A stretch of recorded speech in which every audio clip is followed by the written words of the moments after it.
On November 18, 1995, Itzhak Perlman, a violinist, came on stage to give a concert at Avery Fisher Hall at Lincoln Center in New York City. If you have ever been to a Perlman concert, you know that getting on stage is no small achievement for him. He was stricken with polio as a child, and so he has braces on both legs and walks with the aid of two crutches. To see him walk across the stage one step at a time, painfully and slowly, is an awesome sight. He walks painfully, yet majestically, until he reaches his chair.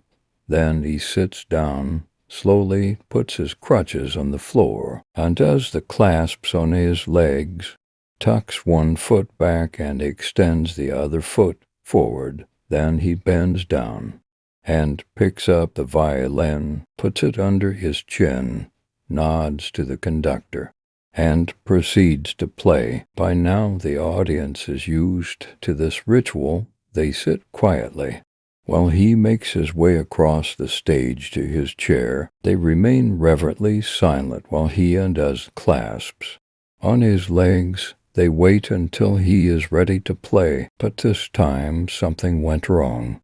Just as he finished the first few bars, one of the strings on his violin broke. You could hear it snap. It went off like gunfire across the room. There was no mistaking what that sound meant. There was no mistaking what he had to do. We figured that he would have to get up, put on the clasps again, pick up the crutches, and limp his way off stage to either find another violin or else find another string for this one. But he didn't. Instead, he waited a moment, closed his eyes, and then signaled the conductor to begin again. The orchestra began, and he played from where he had left off. And he played with such passion and such power and such purity as they had never heard before. Of course, anyone knows that it is impossible to play a symphonic work with just 3 strings. I know that, and you know that.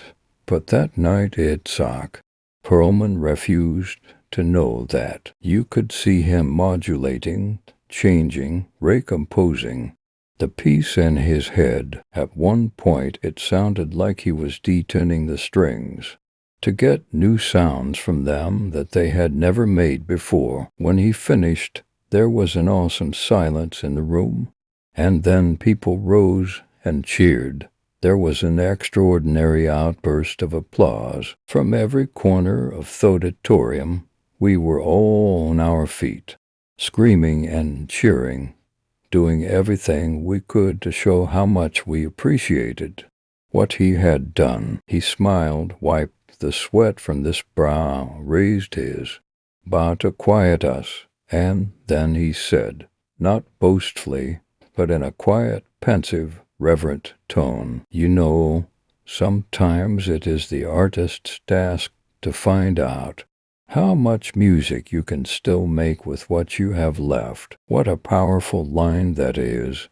It has stayed in my mind ever since I heard it, and who knows, perhaps that is the definition of life, not just for artists, but for all of us. Here is a man who has prepared all his life to make music on a violin of 4 strings, who, all of a sudden, in the middle of a concert, finds himself with only 3 strings, so he makes music with 3 strings, and the music he made that night with just 3 strings was more beautiful, more sacred, more memorable than any that he had ever made before when he had 4 strings. So, perhaps our task in this shaky, fast-changing, bewildering world in which we live is to make music, at first with all that we have, and then, when that is no longer possible, to make music with what we have left.